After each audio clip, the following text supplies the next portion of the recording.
Welcome to Hot Flashbacks, where we boldly navigate the ups and downs and unexpected detours of our 30s and 40s while finally recalling how clueless we were in our 20s. I'm Molly Ward, your captain through this midlife roller coaster. Stick around for laughs, life lessons, and maybe a few I can't believe I survived that stories. Follow our journey on Instagram and Facebook at Hot Flashbacks. Make sure to like, follow, and share so I can keep making these episodes. Let's dive in. I also was the only child. So it was me, my mom, and dad. And my dad would watch a little bit of football, but then my mom wasn't much of a watcher. So we didn't really watch a lot of football. So I didn't really grow up watching it. And then, I don't know, maybe, and this probably has nothing to do with testosterone, but recently, like last year or so, I got put on just a very small dose of testosterone. And man, I am all about football now. And I don't know if it has anything to do with it. I need that. I need some of that for my house because I'm the only one who watches football and I'm tired of watching football alone. So if you can give me some of that testosterone, I can get it into my kids, yogurt or something. And then maybe we can all watch football. Welcome to Hot Flashbacks. I'm your host, Molly Ward, back for another episode about old people. That doesn't sound, should I do that again? Okay.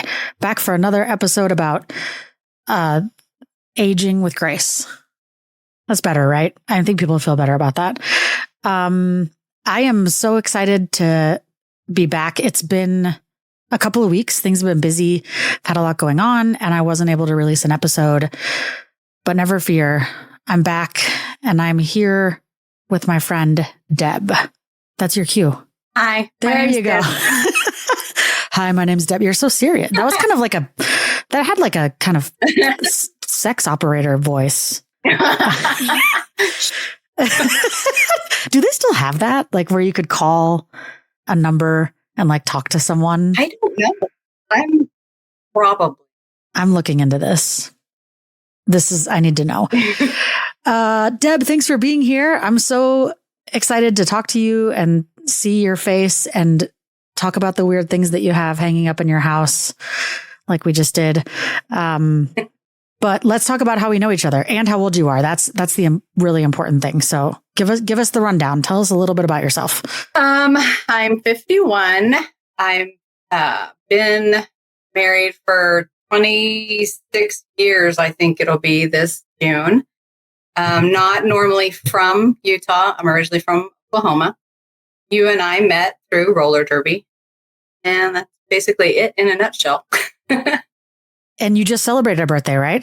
Yes. January 22nd was my 51st. Woohoo. Was it exciting? Was it? Woohoo. Yeah. I mean, it was fun. My husband is so good at planning things. Yeah. That I don't really have to worry about much. So he planned us going to Idaho, have a birthday, have some dinner, go to a hot springs and come back and then, have dinner and stuff with the kids. And it was really nice. That sounds nice. Tell me about your kids. You got two. Got two. I have a 24-year-old that has a learning disability. So he's got mild autism and then a cognitive disability. So puts him about physically, he'll be 25 tomorrow. So physically 26, but cognitively anywhere from 8 to 12 years old, kind of depends on the task. Then I have a 12-year-old daughter. She's typical. So, that's the two kids. Exciting. I love them both. They're both wonderful humans. I mean, you are too, but we're talking about them. Thank you. I also love you, Deb. So 51, I feel like, let's just talk about 50 for a second. Cause this is like living in the back of my mind, being 50. It's just like, it's looming there rent free. And I want to know how you felt when you turned 50. Like what is it like? Oh, it's kind of hard to describe it, even though it was just a year ago. It's more, I guess, just everything with playing roller derby. And I had just started working at a horse boarding facility. And I think that kind of really helped me out stay in shape. I don't feel like I'm 50, at the time, or I don't feel like I'm 51 either. So it's kind of, I don't really know how to describe it. I guess, I don't know. It's hard to describe because I don't feel, because I look back at my parents, I'm like, my parents 50. Okay, I was this age. They were this. Wow. I just, I feel different, but it's also different times when my parents. So you say you don't feel as old as you are. Is that like both physically and like emotionally? Like is it hard to like kind of process that you're actually that age? Like it doesn't feel like you've lived that many years? Cause that's how I feel sometimes. Yeah, I would say probably that. I don't feel like I'm 51. I still feel like I'm around, 30, 35. And when somebody's like, hey, how old are you or whatever, or if I say I'm 51, they're like, no, you're not 50. I'm like, no, I am. I know it's depressing. I am 51, but I really physically don't. Well, I can't say that. I started to get arthritis in my fingers and playing roller derby is rough on the body, but yeah, I know it's wild. Even like 10 years ago, I would have said 50 sounds really old. And now, I mean, I'm 43. It's still a while, but like, it doesn't sound as old as it used to. I mean, I'm like, oh, I could be 50, right. I guess. And hopefully I'm not going to feel like as old as I like imagined 50 would be, if that makes sense. Right. Yeah. Aging is wild, I tell you. It is. Thanks for taking time to chat with me today. And you and I kind of talked a little bit about what we wanted to talk about and what you sort of felt comfortable sharing and talking about in terms of aging and things that you've been through and sort of how you're handling and not just handling, but embracing, I think, aging, as you said, not really feeling 51. And so the conversation was sort of around rediscovering yourself, right? Like your passions, your hobbies. I'm interested to see how this plays a role as well, because your son has recently moved out. And so sometimes when parents go through kids leaving, they start to have more time for themselves or more time to figure out who they are and do the things that they want to do. Cause maybe it's not the same as it was when you had him. And so I'm just curious a little bit about that. But first and foremost, what have you done in the past couple of years in terms of sort of exploring new things, doing things differently than you have been, and finding new hobbies or interests? And how has that affected you? Like, how has that helped you? My husband's really good at planning, and we've really been getting out more and going camping and just being out in nature and away from the news and just away from drama and just everybody's problems. So it's been nice to get out. And I've always my daughter was about 3 when I started hiking. So I kind of started getting outside and being active then. And then I got like my real estate license, and that took a while to, took time away from hiking, but I'm not doing that anymore. So back to say, I think that's like been the biggest thing is probably just getting out as a family. We do take Andrew with us, but not all the time because he also has some incontinence issues. So he wears pull-ups, and it's a little bit harder to deal with those things when you go camping and you don't have a shower and you don't have a way to wash things if such and such leaks, whatever. But he does go with us. But for the most part, I would say camping has probably been the biggest thing. Just get us back together, I guess you could say. Is connecting with nature and sort of being outside helped you to feel, I don't want to be cliche, but like more alive or like more in touch with yourself and your place in this world? Because I think sometimes when we go outside and we spend time outside and really like take it in, not just like walk the dog, but like really take it in, I notice that I feel small. And that, I mean, I am only 5'2", recognize, but my place in the world feels small, which then can sometimes lead to me feeling like everything is not so big as I may make it. So turning 50 or, having something go wrong with your family or at home, and it feels really big. And then I feel like when I spend time outside and I really like take it in, I recognize how small I am and how in some ways insignificant I am, which I'm not saying is like a bad thing, more like it's maybe not that big of a deal that I'm making these things out to be. Yeah, I would have to agree. I did a hike once that was kind of very impromptu, and I think it was 10 hours, and it ended up starting in Ogden. I'm not sure if you know where Buse Canyon is. I do, but I just want to, you had an impromptu 10-hour hike? That's I can't fathom. I mean, I would have to train for 6 months to have a 10-hour hike, Deb. How does this just happen? Well, I originally I was just going to it was just a bad decision, but I ended up making it. Snow Basin was closed because of an archery event. So yeah, I was up there, there was decoys everywhere. So I did run across the mountain lion decoy, and it wasn't a real mountain lion. I would have shit in my pants. It's like, did you poop your pants right then? Because I was far enough away that I'm like, it's not moving, but I'm going that way because I don't have time to go back the other way. And so I was clapping and yelling and screaming and making noises just to get this thing to run away.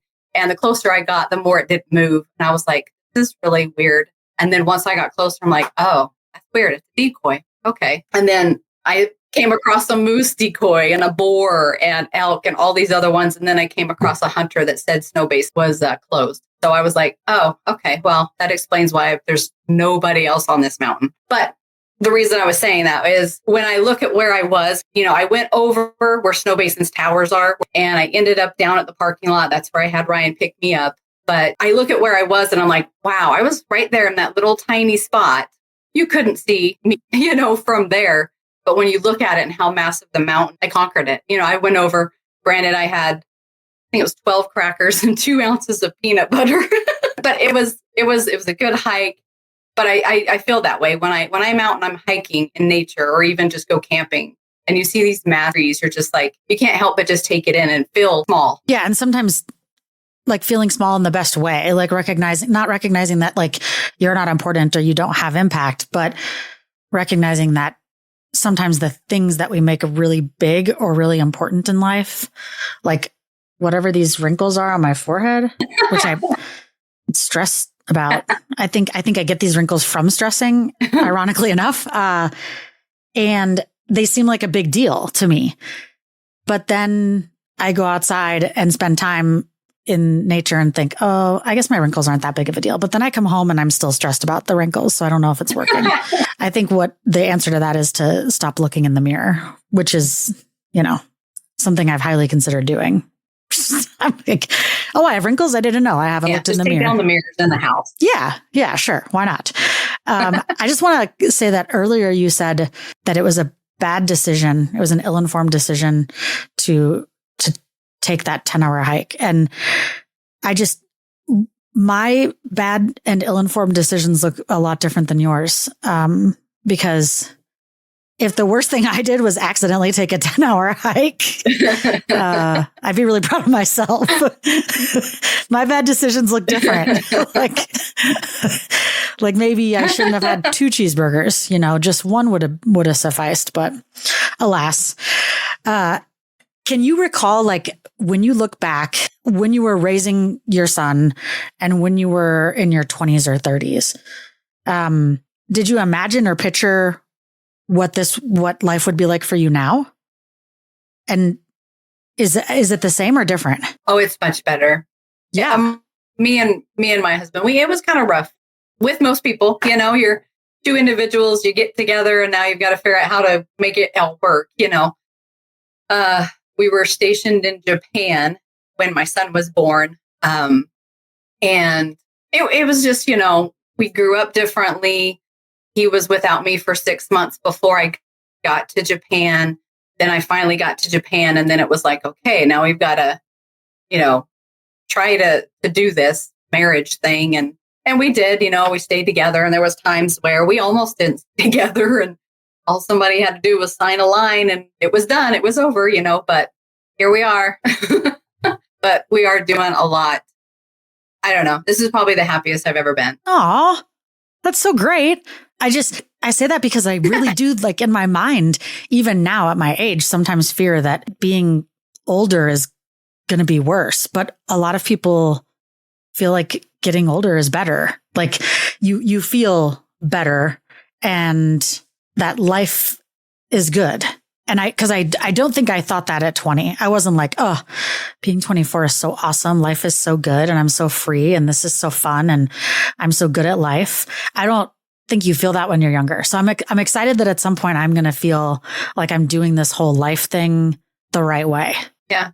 And I think too with Andrew was was probably a big stress in our marriage just because of having a learning disability and trying to deal with behavior problems that we just, we tried this medication, it didn't work. We tried that medication, it didn't work. And, and now I think that what he mostly probably needed as he got older, now that he's 25, is I think what he needed to be on his own. But, he's still in a safe home that is also has staff, to be there, to make sure he gets up for his day program and he gets fed and he takes a shower and things like that. And those were the things that were hard for us, was to be like, get in the shower. I don't want to.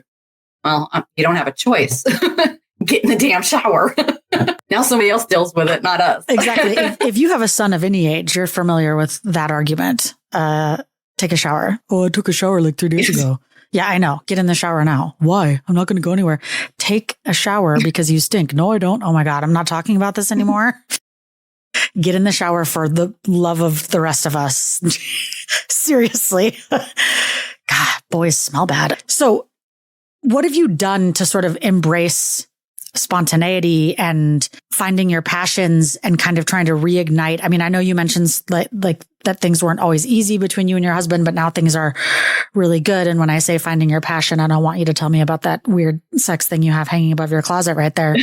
But what is like, what have you done for yourself? Because I think as we age, and as you mentioned, having one kid out of the house and another one, I think you still have a little while to go, right? With Lily, yeah, she just turned 13 in December, so we do have some time. So you have a little time.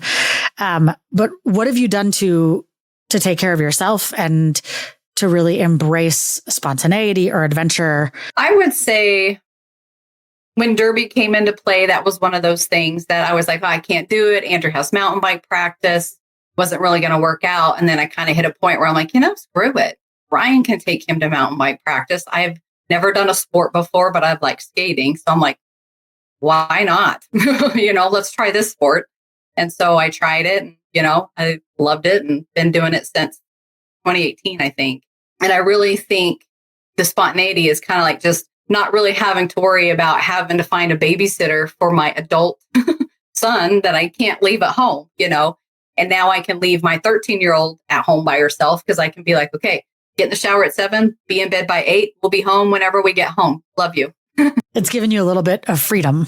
Yes. I think the biggest thing is freedom and being, just happier, just being happier and not being so grumpy. And, you look at somebody that maybe at one time you weren't happy with in marriage and you're just like, oh, Lord, gotta be better. It's gotta be different. But then now you're at a point where you're like, all right, he's not so bad. I'll keep him around.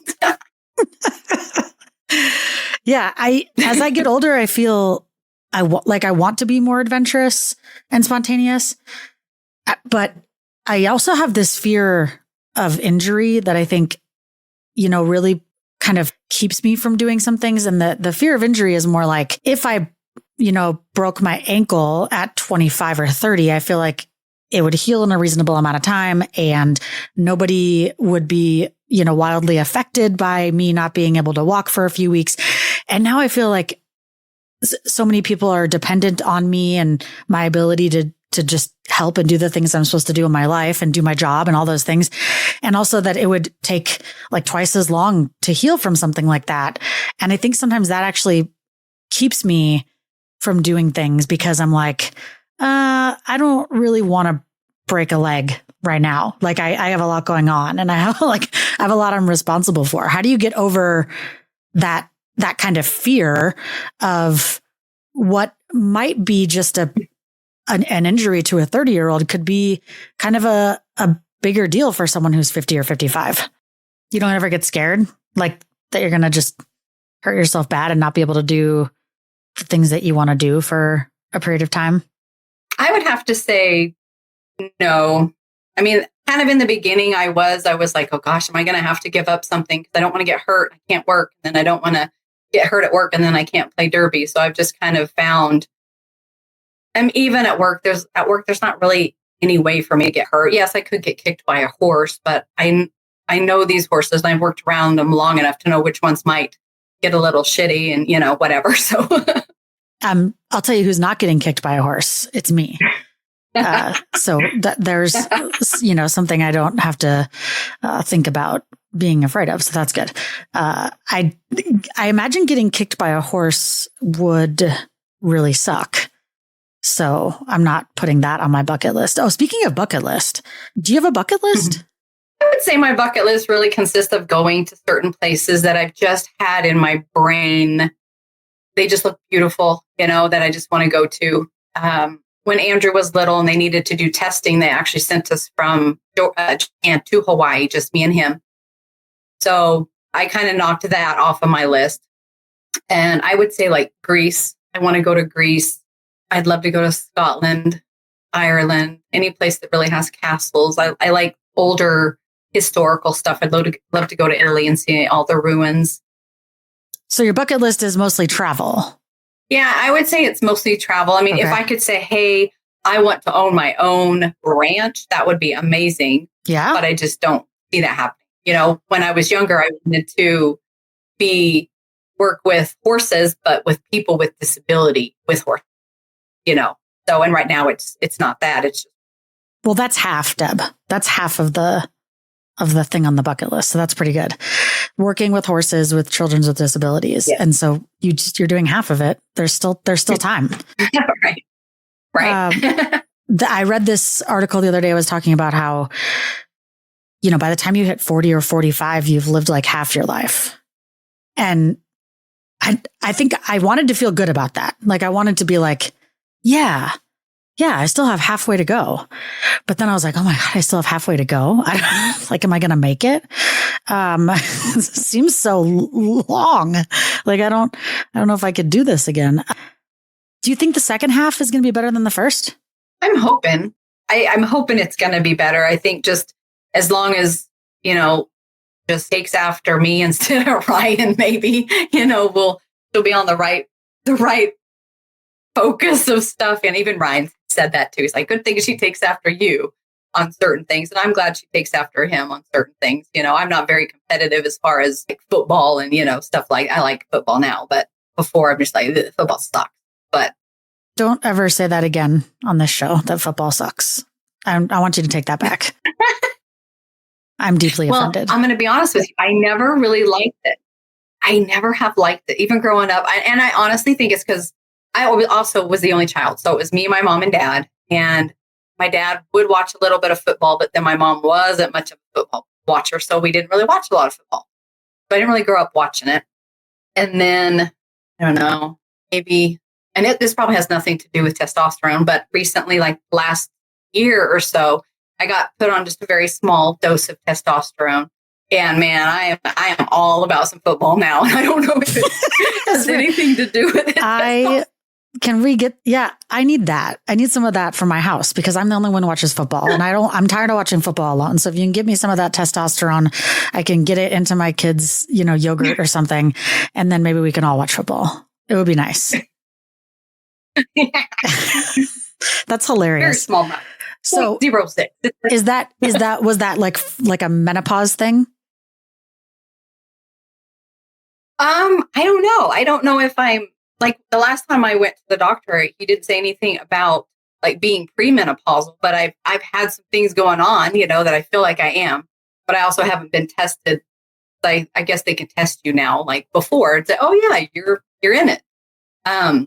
It was just, I'm tired all the time. Just didn't really have much of a libido. And, so he's like, okay, well, it's not off by much. And women are supposed to have, some. So let's just try out at this amount. And that's what we started at. And yeah. So you had low T. Yeah. Low T. Low T commercials. I crack myself up. But, declining levels of testosterone are part of menopause. Testosterone does decline with age, so it declines in men as well, obviously, hence the low T commercials that you probably are going to see during the Super Bowl. But it does for women too. And so it's possible that, as you're going through these stages in your life, having low testosterone can really impact your energy level and make you feel tired. But testosterone actually is really good for maintaining your musculoskeletal health as well. So your bone density and your muscle mass. And so without it, you might notice, like your bones aren't as strong, and your muscle mass isn't the way it used to be. Like for me, I have a 6-pack, and so I'm never going to notice that. But for people who don't have a 6-pack, I guess they'll notice. You're laughing like hysterically after I said I have a 6-pack. I don't know why that's so funny. Please tell the listeners why that's hilarious. I truly, I believe you. Yeah. Okay. I was laughing about something else. Sure. Really glad that we don't have video on this podcast, or else you'd probably tell me to prove it, and everybody would see that I, in fact, do not have a 6-pack. That's not really a life goal of mine, though, having a 6-pack. I don't know, like, as a woman, I guess I just don't really, like, do you think, like, we would be better friends if I had one? Would you be like, Fire's so cool. Look at her 6-pack. No. See, exactly. Yeah. So it's fine. I don't need one of those.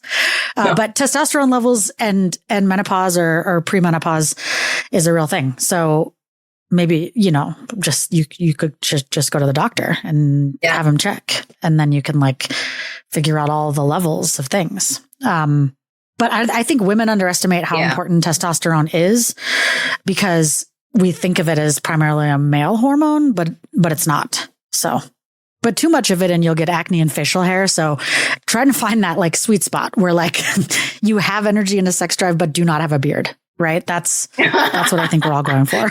Just flip me over so you don't see the beard. It's fine. You didn't just say that. You did. It's just like... It's fine. Out, I guess. It's fine. I'm awake. I have energy and I have a sex drive. Ignore the beard. You can't have it all. It's not possible. Or you can braid it. I don't care. Oh, Ryan's a lucky man. God. Oh man. We've like talking about finding your passions and kind of like reigniting things. I am really like, I'm on that. I am like on that vibe right now in my life. I've kind of like decided that I've ignored the things I want to do, or even little things. Not like, it doesn't have to be like a big thing. Like I want to skydive and, or travel the world with a backpack or whatever it is people do. But even just little things, I feel like I'm making them a priority now, in ways that before I was like, I don't have the time because I have to take care of all of these people or take care of all of these things. And I still have to do that. But I think something about having, like you mentioned, sort of having kids that are old enough to start doing some things on their own, and thinking like, wow, I have some time and I could do something that I want to do, or I could spend some time, working on a hobby that I want to have. And I'm really like, I'm living my best hobby life right now. Random. Like sometimes I'm just like, I'm going to just do that. I'm going to try that and learn a new skill. And that's always been something that I've enjoyed. I think is the ADD in me is always like, ooh, let me learn about that and obsess about it and buy all of the things so that I can do that for 4 months and then quit. So, but still, I've made it like more of a priority to, pursue my passions, to learn new things and to make time for myself and doing new stuff. Besides Derby, how do you sort of fill that bucket for yourself, filling your own cup with things that you want to do, that you now sort of have the time and space, and now that you're on the testosterone, the energy to do? I would say like horses have always been a passion. So my deepest passion is going to be horses. Been since I was 10 years old. So had a horse when I was little and grew up with horses. And when I joined the military, she just became part of my mom and dad's family, So I've just always. She is the horse. Say what? You said she became part of the family, and I'm assuming by she you meant the horse. Oh, my horse. Okay. All right. Yeah. The Same horse, page now. like, I left the house. yeah, I left the house. So my parents weren't going to sell her. She was part of the family, and we had her for 20, I think 23 years, and she just passed away in 2005. So, and then I got another horse later in life, but then my daughter was born, didn't really have the time for the horse because I had a new baby. So, couldn't get rid of the daughter. So I got rid of the horse. You just list both of them on Facebook Marketplace and see which one you can get the most money for. It's like, well, I don't know. I don't really have time for the horse. I don't really have time for the kid. I'll just put them both online and see what kind of deal I can get. Right. Yeah. So I ended up selling her, and she's in a good place now. She's up in Montana, but of course, I still want to get horses again, which we're looking into, but we're also looking into my mom and dad moving up here, and we have an acre. So we're going to probably try to put something on our lot, which takes away from horses, property for a horse. So it kind of depends on how much space they're going to take up in my pasture and how much space we're going to have left over to have horses. And I can't help but think about my beard. That's why. Stop. This has gone too far. You said something about how much space they're going to take up in the pasture. Did you met your parents? Because what's the phrase? Sending them out to pasture? That's a phrase that they use when they talk about we're going to send them to the pasture. Yeah, so I'm just thinking just build a barn and then you'll have room for your horses and your parents. You could just put your parents out to pasture. The people do that, I think. I know. Well, my dad does woodworking, so he wants to build a shop. And then Ryan would like something that he could work on cars, and then of course some living space. So we're looking at something that's a 40 by 60, and so that's huge. Yeah, but I mean, you could fit a lot of parents and horses in a space that big. So I think at least 3. That's what I'm coded to get is 3. Oh, okay. And taking care of your parents do you only get 3 of those too? Is there some sort of code about how many parents you can take care of at your house? No, just 2. Just 2. Oh man, I'm digressing again. So question. How are you balancing your need for adventure and spontaneity and trying new things with, the reality that you have adult responsibilities and things that you have to take care of? How are you balancing those things so that you're getting, enough adventure and spontaneity and excitement and new things, and also taking care of the shit that you just have to take care of as an adult? I think for me, it's mostly just very routine. It's work during the week. Ryan always makes really the plans for going camping and things like that. So he's the one who's probably better at doing this spontaneity kind of thing. Lily's very self-sufficient, and Andrew's in such a good position right now that, we can kind of just decide in a weekend, hey, we want to run up to Montana for some reason. We're okay, I'm more ugh. Okay, well, that's going to cost this much. And then we've got your family reunion and we've got this, but then I'm okay, Debbie, come on. Let's just, you only live once. So let's just, we have the money, we have the excess, or, we'll use taxes. It's just kind of you just have to maybe just bite the bullet and do it. Just realize you just need to do it. I just need to get away, or I need to go for a hike, or. Yeah. I actually had a conversation with someone recently about this, and what you said sort of struck me. And that is that life is short, right? And a lot of people say this in a way to allow for spontaneity or adventure or trying new things. And then there's kind of this mantra also of no one's going to advocate for you. You need to live your best life. You need to be your authentic self. You need to explore those things and do all that. But then there's also this at least for me, there's this rhetoric of selfishness. We're saying do your best, live your best life. If you're not happy, find your happy and do the, but then if you do those things, I think there's a really fine line of you're being selfish. Like, because what if you're happy is like taking your family and moving out to the woods and everybody's upset about it because nobody wants to live in the woods but you, and you're making all of them do that because that's what you need to feel fulfilled and happy. But that makes you look selfish. I struggle with the balance of how to do those things, how to figure out what I need and want and take care of those things and know that life is short and I want to be happy. But you also can't do that at the expense of other people. It's complicated. Yes. I would say that's like pretty spot on, because there's times just, we're like, we could go back to Oklahoma where it is cheaper and my parents don't have to move up here. We could move closer to them. Ryan's got, his disability rating and he's got retired military pay. We could probably be just totally fine and I could get a job. But then I'm like, what about Andrew? Would we take Andrew with us? Would we leave him in Utah? Would we find the best facility that we do love now?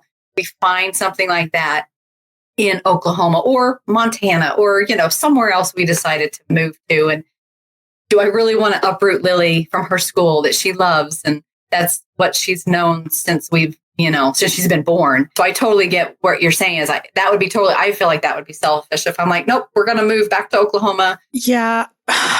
Yeah. I want to find that balance of how I can live my best life and be happy and fulfilled and do the things that I want to do while also not coming across as a selfish jerk who just does whatever they want at the expense of other people. And not all those things, like, I recognize that it's not always just like that like the one thing I want to do is going to come across as selfish and at the expense of someone else. But I do think sometimes these things are, as an example, and I'm just going to like make this up, but you're 51 years old, like you are. Woo! Okay. And you want to, like, let's say, to live your best life and to really feel fulfilled and good and happy in your marriage and with your family, that you want to like live in a van. You don't want to do house stuff anymore. Like, you've turned over this leaf, right? And you want to do one of these like tiny homes on wheels situations, and your family does not, and your husband does not. Then like you're stuck in this place of like, how do I take care of my needs and do the thing while also not looking selfish? Because if you just called me and you're like, Molly, I'm leaving my husband and my daughter because I really need to live in a van. Like, this is what I really need to do to feel good. I cannot handle a house anymore or the responsibilities, and they won't come with me. So I'm going. You would look, I feel like most people would be like, that's really selfish, Deb. But at the same time, society's telling me a lot that I should be living my best life, that life is short and I need to do what makes me happy. I feel stressed. This is a whole episode, I feel like. Do you feel that pull? Yeah, I do. Because, if things had been completely different, like I said, been into horses since I was 12, and we've done, I think it was for our anniversary, we went to Montana. Ryan had went on horseback trail rides. It was absolutely amazing. And they called them the Wrangler. So the Wrangler that was in charge of us, us following her, and that's her job. And I was like, oh my God, why did I not know about this when I was growing up? But had I went that path, my life would be completely different right now. I wouldn't have met Ryan. I wouldn't have joined the military. I wouldn't have had Lily. I wouldn't have had Andrew, all of these things. Now, I think though, if I were to tell Ryan right now, let's sell absolutely everything and we'll homeschool Lily or something, he probably would say, okay, let's do it.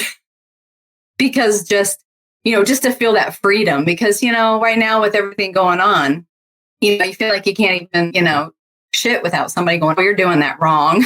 Don't do it that way, Well, listen, if you don't want to be told how to go to the bathroom, you shouldn't get married. Because when you get married, you're going to learn that you don't do anything right. I mean, I thought I knew how to put chapstick on, and evidently I don't. And I got married, and now I realize I've been putting chapstick on wrong. I've been told. So, if you don't want to be told how to go to the bathroom the right way, then don't get married. That's my advice. I mean, I know it's too late. I know that advice is too late right. for you, but I think we're past.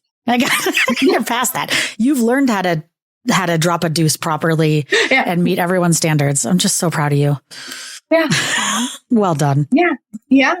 I really appreciate you sharing some of these things. And honestly, like when I talk to people who are older than me and they tell me that life is good, that makes me feel really good, because I think in my mind, it's not going to be like, I have this kind of fear. Truthfully, like, I don't want to say a fear of aging, but kind of, like that it's scary and that it's going to be hard and that I'm going to be worse off. And while some things may be hard or different or worse, what I hear from most people is that other things are so much better. And so I feel good about that. I feel like you've given me hope. We're going to call this episode There is Hope. Yes. There's hope at 50. Hope is not lost. Hope is not lost at 51. I appreciate your perspective. Thank you so much for being here. This is Hot Flashbacks. We're out. Want more? We're on all the major podcasting platforms like Apple Podcasts, Spotify, and Amazon Music. Just search for Hot Flashbacks and subscribe.